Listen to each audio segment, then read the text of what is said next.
Eu lembro na Copa de 2010, né? Que todo mundo pedia pro Neymar e o Ganso serem convocados, né? E o Dunga não quis levar nenhum dos dois, o Ganso ficou na pré-lista, né? Se alguém fosse cortado, ele entrava, né? E eu lembro que quando o Ganso apareceu, né? É uma característica que a gente tá tão... Na época, né? Ele teve muitas lesões, aí teve muitas situações na carreira dele, mas naquela época lá eu vi ele jogando tipo o Riquelme, assim, sabe? Meio que o estilo de jogo dele, né? E era uma época que eu achava, cara, na época com o Neymar ali, né? Eu achava que, cara, talvez ele fosse ser maior até que o Neymar, né? Mas foi uma... Como lesões fazem, né? Prejudicam a carreira do jogador, né? O Paulo teve uma série de lesões que foram altamente prejudiciais. O Paulo era cerebral, né? Era todo cérebro, ele cerebral. exato. E o Neymar era genial. Uhum. Os dois ali juntaram uma coisa absurda. Um completava o outro. O Paulo, naquele momento, talvez o maior momento que ele teve, ele encontrava passes que ninguém conseguia enxergar. Às vezes tinha 3, 4 jogadores parados na frente dele e ele conseguia pifar um companheiro jogando uma bola entre as pernas de um adversário. Então isso fazia uma diferença muito grande. E isso acontecia em treinamentos, em jogos, enfim, era uma coisa absurda. O que esses meninos faziam era muito diferente da grande maioria. Faz muito tempo que a gente não tem um time assim com os garotos fazer, né, um absurdo, né? Que faz um tempão já, né? Já tem um bom tempo, né? E era um time assim, é um time que ensinou o Brasil a dançar. Pois é. É interessante, porque até estava conversando lá fora, né? Antes do TikTok, eles já estavam dançando. Né? Exatamente. E bem antes até. Mas você parava o ônibus assim no aeroporto, num centro de treinamento, aparecia gente de todo lado. Definiu bem até como... Alexandre definiu muito bem como a bitomania, e parecia uma bitomania. O Santos viajava com 10, 12, às vezes 15 seguranças. Geralmente a gente viaja com 2, 3, olha lá, quando muito. E era necessário aquilo. Eu fico feliz com uma coisa, assim, dentro do meu trabalho.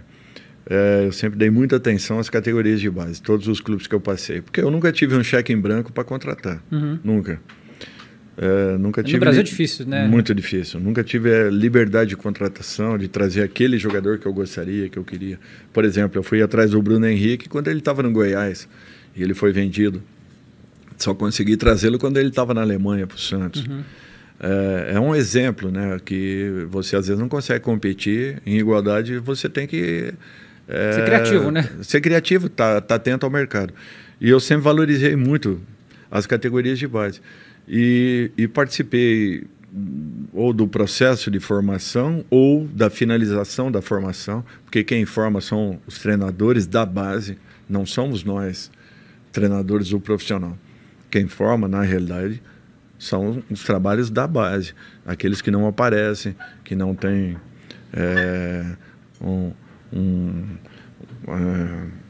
os holofotes em cima. Esses sim são os verdadeiros formadores, nós não.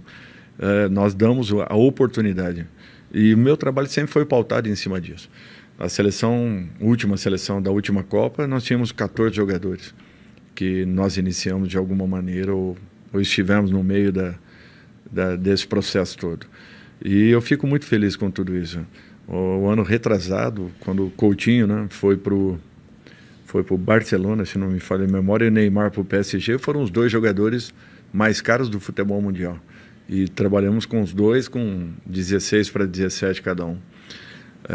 Depois um terceiro jogador foi vendido. Não. Do São Paulo, que foi pro... O Antony? Não, o lateral. Brenner? O zagueiro. O Breno? Não. Meu Deus. Do São Paulo? Que foi pro Porto e agora foi pro... o Militão. O Éder Militão, que nós também colocamos ali numa outra função. Então, 3 jogadores vendidos assim, de repente, no futebol mundial, com valores expressivos, né? Então, eu fico muito feliz de ter participado desse momento desses garotos. Porque eu acho que é um tipo de retorno para o profissional que foge muito aquele sentido de reconhecimento, ou material, ou mesmo...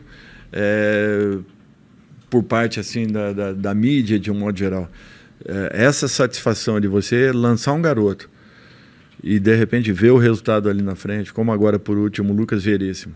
Ele estava para ser liberado do Santos. Ele não tinha conseguido, nesse processo de crescimento dele, de formação, ter tido uma oportunidade no time de cima. E eu estava vendo um dia um treinamento da base, ele já passando para o Sub-23, porque não havia conseguido. E eu vi ele treinando. Era a terceira vez que eu estava vendo ele treinando e me chamou muita atenção. Então, o que você viu nele? A postura dele. E, de repente, naquela semana, aconteceu um problema com o David Braz. E aí, vamos contratar. Eu falei, não precisa contratar, nós vamos dar uma olhada nesse menino primeiro. E ele fez um campeonato paulista fantástico. Foi uma das revelações daquele campeonato de 2016. Cara, isso é uma loucura, né? Que você como treinador, né? Você está na posição de que... No caso do Lucas Veríssimo, você, no caso, esse específico, tipo, você mudou a vida do moleque para sempre com aquilo ali. Né? Você deu uma chance para ele, que provavelmente ele não teria se você não tivesse olhado ali e tal. Deve ser um sentimento muito foda, né? Não, assim. Nesse sentido, sim. Internamente, isso aí preenche demais. Por outro lado, se ele não tivesse preparado, ele talvez pudesse ter tido a oportunidade com o Dorival, logo em seguida com outro, e de repente... não tivesse em condições de poder se manter.